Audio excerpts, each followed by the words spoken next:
Simon, Aidan O'Neill KC's new legal opinion makes it clear that the Scottish Government is likely to exceed its powers if it legislates on conversion therapy.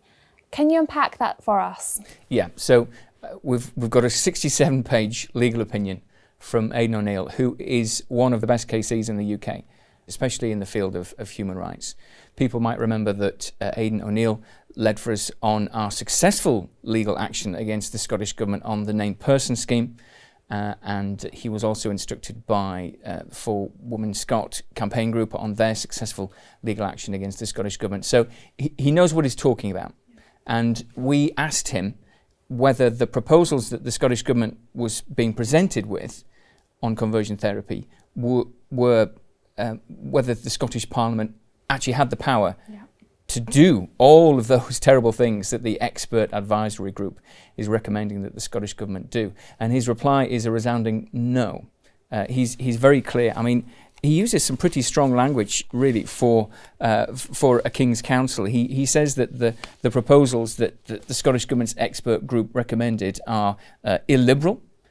He says that they would have the undoubted effect of criminalising much mainstream pastoral work of churches.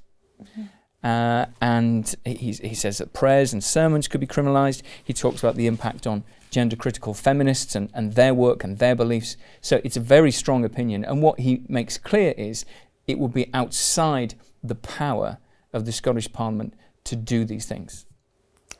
And another point that the legal opinion makes is that a broad conversion therapy ban would be incompatible with European Convention rights.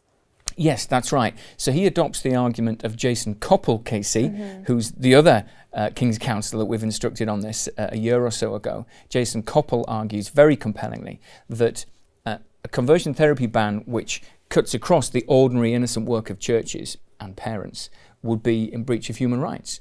It would breach the Article 8 right to a private and family life. It would breach the Article 9 right to freedom of religion. It would breach the Article 10 right to freedom of speech. And it would breach the Article 11 right to freedom of association. So that's pretty strong stuff. So Aidan O'Neill adopts that argument, but he only spends about a page on that. Most of the rest of the time, he is explaining what the expert advisory group is recommending to the Scottish Government, and he's explaining how that simply would be outside the Scottish Parliament's powers, because what the Scottish Government is being urged to do is to approach this whole issue from a so-called discrimination framework, and that is out with their powers because discrimination law is reserved to Westminster.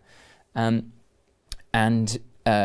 he's also making the simple point that the Scottish Parliament doesn't have the power to do things that are as repressive as is being asked. And so I think Scottish Government ministers are going to have to look very seriously at this opinion, and they're going to have to really look at much more critically at the demands that the expert advisory group and the campaigners are making of them in this area.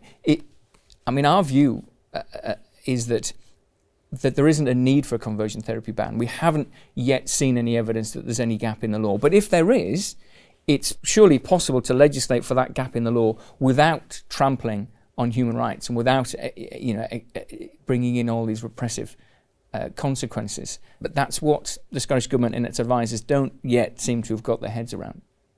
And to follow on with what you said there, the legal opinion also says that the Scottish Government appointed advisory group's report doesn't consider existing law and what is already illegal. Exactly, yes.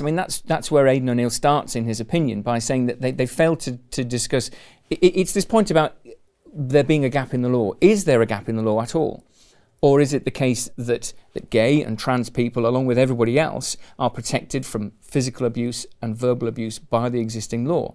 Now, we say, yes, they are protected.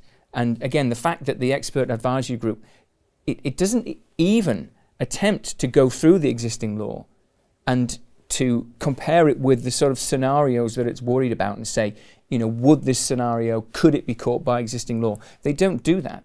In much the same way that they blithely assert in their report to the government that, we don't think that our proposals would breach human rights, without doing any detailed work on that whatsoever. They just say it. They don't list the things that we're concerned about. They don't test whether their proposals would cut across our human rights. They just say it, and that's just not good enough. Thank you, Simon. That's been very helpful.